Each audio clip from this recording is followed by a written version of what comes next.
All right, I'm going to pick up with vaccinations. Vaccinations are going to train your immune system. And so vaccinations are involved in your third line of defense. Your immune system, when you get vaccinated, is exposed to a harmless version of a pathogen. And so the pathogen could be the whole pathogen that's just attenuated, or it could just be a particular antigen found on that pathogen. But in either case, you're exposing your immune system to an antigen, and then therefore the immune system will launch an attack. And then if you were ever exposed to that particular antigen again, you already have your memory cells in place to deal with it. So vaccination specifically will stimulate your B cell, your humoral response. When you get vaccinated, there's a syringe, and that fluid is injected into your body fluids. And so remember, B cells are cruising around your lymph and your blood looking for foreign antigens, and so they're going to bump into whatever that antigen or that harmless version of the pathogen that vaccine delivered. And what they're going to do is they're going to activate immunity. All right, so the B cells will recognize it, and then it will undergo several rounds of replication, like we've talked about, and produce clones and produce memory cells. So let's say that you get vaccinated against polio. So polio, it's a harmless version of the disease. Your immune system, you're training your immune system to recognize polio. And so people that have been vaccinated against polio, they have a set of memory cells that recognize polio. So if they are ever to come in contact with the polio virus itself, they will have these memory cells that can launch an attack, and then you yourself do not actually come down with the disease. So it's like training your immunity. And so this is called active immunity, since you are training your immunity. You're giving it an antigen, and then it does its thing, and then it produces its own memory cells. And so what the purpose of vaccinations is, it creates immunity without getting the disease. And so if you look down here at this chart, you can see that at time 0, when you're first exposed to antigen A, and you can sort of think of antigen A as a foreign antigen, okay, on a pathogen. Remember, it takes about 7 to 10 days to launch a response against that antigen, because you have to find 1 in a million B cells that recognize it. And once that B cell recognizes it, it takes time to undergo several rounds of replication, to make plasma cells, to make antibodies. And so it takes about 10 days or so in order to launch that attack. But after you're first exposed, remember that there is an army of memory cells that remain, that recognize this specific antigen, antigen A. So the second time you're exposed to that antigen, you can see over here, this antibody concentration, you have a very rapid response, because you're not looking for 1 in a million. You're not looking for 1 in a million B cells to recognize that antigen. You already have hundreds of B cells, memory B cells, that recognize that particular antigen, which can differentiate into plasma cells, which make those antibodies. And so you have a greater amount of antibodies. You're going to get a much quicker response to that particular antigens, and so you may not even come down with the first symptom upon second exposure of that antigen. And so that's very important, and that's the hallmark of vaccinations. Passive immunity, as opposed to active immunity, is that you're not training your immune system to do its job. Passive immunity is when you're getting antibodies from another individual. And so a very classic example for this is the maternal immunity. Antibodies, and this is one reason why breastfeeding is very important and vital to your newborn's health, is antibodies can cross the placenta when the baby is being formed, and it can also go into the milk. And so if I'm having a child and I'm breastfeeding that child, all the antigens that I've ever been exposed to and have antibodies against can go into breast milk, and that can be passed on to the infant.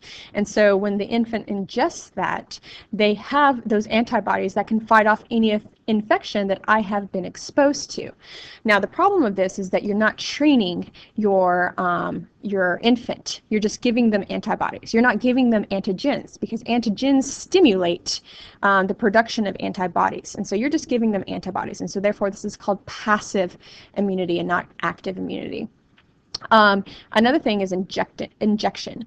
You can have an injection or a syringe full of antibodies and give it to another person to fight off an infection. And so if you've been paying attention to Ebola, what's been on in the news, people have been cured by getting antibodies from people that have already been exposed to the disease, and they're getting rid of Ebola because they're taking the antibodies of someone who's already been exposed to it, and those antibodies can fight it. But again, this is passive immunity. Your immune system will not remember it, because in order for it to remember, it needs to be exposed to that antigen, and therefore make the clones. All right, so we've been talking about B cells, and B cells will be cruising around your lymph and your blood looking for foreign invaders or infected cells, but there's other ways to get sick. Okay, some pathogens like to hide out in your cells, and so your B cells won't find them cruising around your blood and lymph. And so what you need to do is, if you have an infected cell, the T cells, remember your T cells, they mature in the thymus, they're another type of lymphocyte, they are going to come and recognize infected body cells. All right, so if you have a cell in your body that is infected with a virus, the B cells can't really do anything to it unless it's cruising around the blood or lymph. All right, now if it's an infected cell somewhere in your body, the T cells will find it. And so the thing that we're going to talk about in a second is, how do T cells actually know that there is a foreign invader hiding out in there? And so what they need to do is, before we talk about that, we need to talk about something called major histocompatibility proteins, and we call these MHC. MHC, major histocompatibility proteins, they are these like purple things that you see in the cells down here, and what they do is they will bring snapshots. They'll take particles that are in the cell, and it will go into the cell surface, and it provides sort of a snapshot of what's going inside the cell. Okay, so this cell is making certain proteins, it's breaking down certain other things, and so those major histocompatibility complexes will grab it, migrate towards the cell surface, and just display them on the outside. All right, and so what it does is it gives the surface sort of anything that passes by, it provides a snapshot of what's going on inside that cell. So if a B cell or a T cell, a B cell if this is cruising around the blood or lymph, or a T cell if this is just a regular body cell, they can actually bind to this, and they will, and if it's a normal thing that's supposed to be going on, they won't elicit any sort of response. All right, and so they are bumping around, binding to these major histocompatibility complexes, seeing if any of these things look weird or look foreign. Okay, so let's say that we actually have an infected cell. All right, so this infected cell, some of the antigens from this pathogen get into the cell body, or this cell can digest some of the pathogens and have parts of those proteins in the cell body. So now you have these major histocompatibility complexes. They are going to grab a piece of that, and it's going to migrate towards the surface, just like it would with anything else. All right, so now these foreign antigens are displayed on your body cell. All right, so now you have your major histocompatibility complexes displaying some foreign antigens. Some of these are normal, and then here are some foreign antigens. So now that it's doing this, it's now become an antigen presenting cell. Now, an infected body cell can do this. Also, a macrophage can serve as an antigen-presenting cell after it digests something. Okay, it can present something on its surface. And so what's going to happen is these helper T cells will come along, they'll bind to this major histocompatibility complex, and they will recognize this as non-self. They recognize this as foreign. All right, and so the T helper cells, which is a type of T cells, they'll bind to this, and what they're going to do is if they bind to something foreign, all right, so a foreign antigen on a major histocompatibility complex, when they bind to something foreign, they are going to launch an attack. All right, so they are going to alert the rest of the immune system. That's what the T helper cells do. They alert the rest of the immune system saying, hey, we have an invader. We need to attack anything that is displaying this particular antigen. All right, so T cells. They also, like B cells, they attack, and then they will differentiate, and then they will remember any antigen that they've ever encountered. But T cells specifically are looking at infected cells. All right, so they recognize antigen fragments that are displayed on the surface. Anything that's non-self, they're going to alert the rest of the immune system. So things that are non-self, any sort of viruses, cancer, transplanted cells, they recognize those as non-selves. There's two types of T cells that you should know about. There are helper T cells. That's going to alert the rest of the immune system, so they help out. They alert everyone else. They have a CD4 co-receptor, so they bind to major histocompatibility complex 2, which is found on certain body cells. Cytotoxic T cells, which are your killer T cells, what they do is they attack infected body cells. They're going to attack infected body cells. They have a CD8 co-receptor, and they bind to major histocompatibility complex number 1, which is found on almost all body cells, all cells in your body.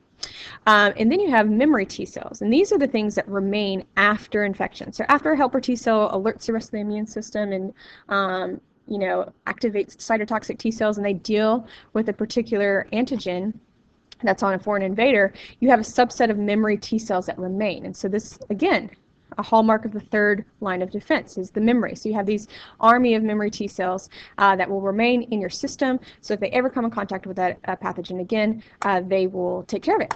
All right, so the T cell response. You have your antigen presenting cell. This is your infected cell.